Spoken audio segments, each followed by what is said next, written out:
Well, hello, everyone, and thank you for joining us again today for the Daily Word. My name is Kyle. I'm one of the pastors at Redeemer, and we are going to be continuing our study in the book of Revelation, and we are in chapter 8. So, what we've seen at this point, especially moving from chapter 4 from chapter 3, is a vision of future events.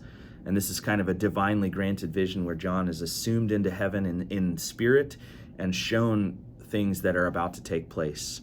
And when we say about to take place, that's a relative term. It could mean imminently, it could mean over weeks or months or even years. And so that's kind of what we're seeing here. What we saw in the last chapter was this pause between the breaking of the sixth seal on this scroll, which is the divine granted title deed of the universe and the future kingdom. These seals, divine seals only which Christ could open.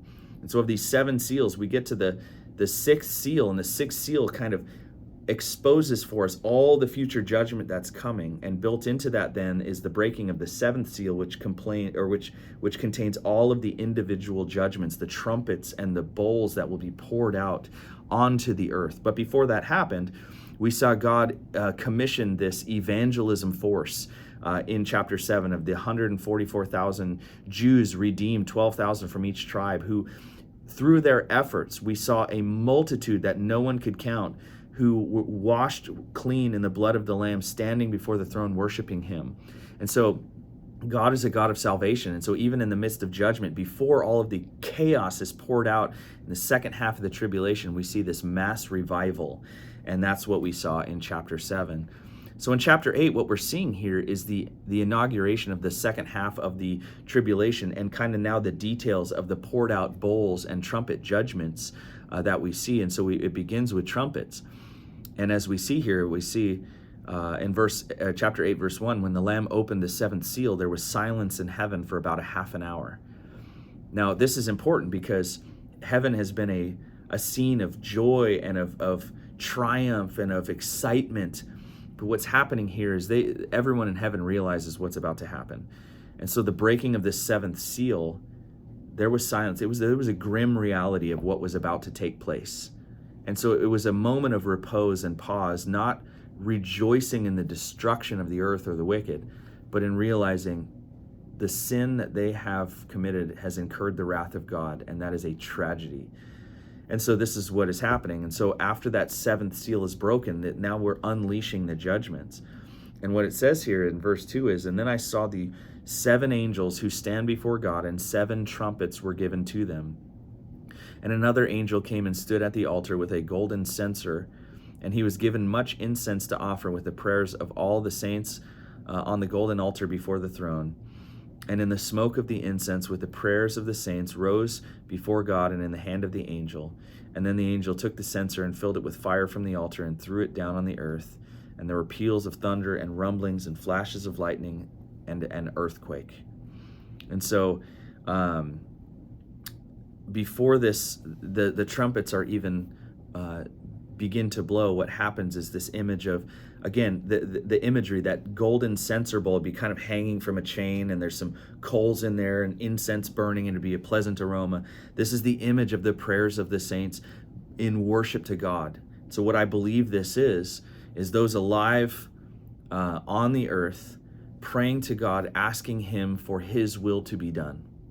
And why do I say that? I may be reading between the lines, but what we know about true believers in the Lord is that they trust him to accomplish his plan. And so in this then, the smoke of the incense, the prayers of the angels rose before God in the hand of the angel, and they're asking for his will to be done. And so what happens is the fire from that altar is thrown down to the earth, and the will of God is initiated, which is the judgment of the wicked. And so what happens then in these first several trumpets is really the destruction of all of Earth's ecological systems.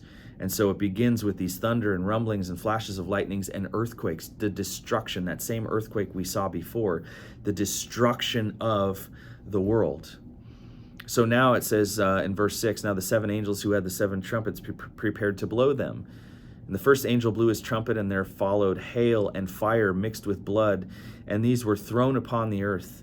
And a third of the earth was burned up, and a third of the trees were burned up, and all the green grass was burned up.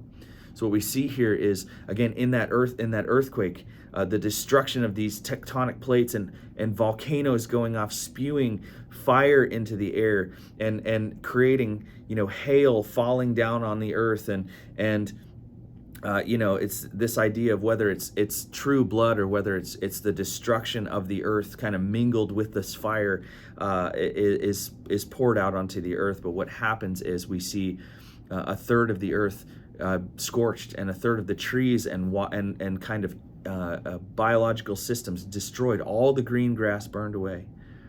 And then, how long this takes, we don't know. If it's a day, if it's a week, if it's just kind of the process. The second angel blew his trumpet, and something like a great mountain burning with fire was thrown into the sea. And a third of the sea became blood, and a third of the living creatures in the sea died, and a third of the ships were destroyed. So this is clearly a picture of something like a meteor, a big mountain, or like a flaming mountain, right?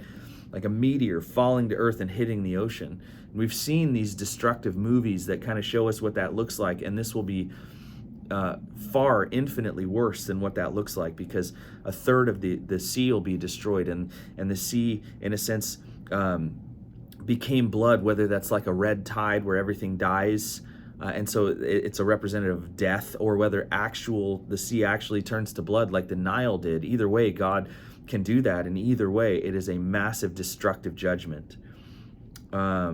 The third angel blew his trumpet, and a great star fell from heaven, blazing like a torch, and it fell on a third of the rivers and on the springs of water. The name of the star is wormwood.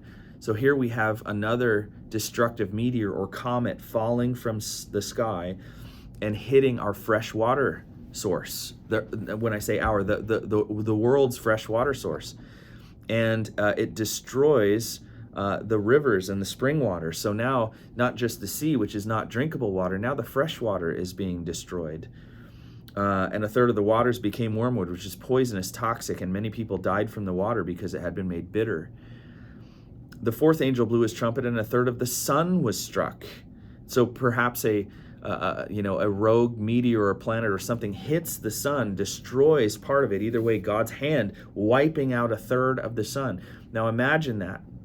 A third of the sun's heat and solar energy disappearing will create a massive global catastrophe of freezing cold weather. And then it says, and a third of the moon and a third of the stars, so that a third of their light might be darkened, and a third of the day might be kept from shining, and likewise a third of the night. And then I looked, and I heard an eagle crying with a loud voice as it flew directly overhead, "Woe, woe, woe to those who dwell on the earth, at the blasts of the trumpets that the three angels are about to blow." And this is one of these divine angelic heralds that is flying around trying to let the world know, stop believing in your own self or human saviors. But this is a divine, image of an angel. I believe an angel looking like an eagle, crying over the earth. And one of the four living creatures looked like an eagle. So perhaps it's that. But it's this idea that angelic heralds are flying around saying, "Woe to you who live on the earth," and for those who have to endure these last three trumpets. Because we're switching now from ecological disasters to demonic forces being poured out onto the globe. And so this is where in chapter 9 things are about to get, it's not like they weren't bad before, about to get worse than they've ever been. So this is why we call it the Great Tribulation. It's the worst the world has ever seen of every judgment God has ever stored for mankind, besides the flood, which God promised never to do again.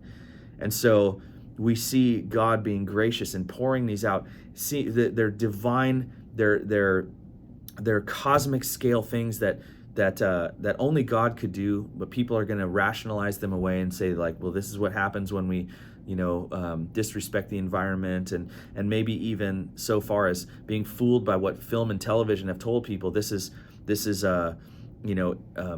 alien invasion, or this is some type of supernatural thing that we don't understand.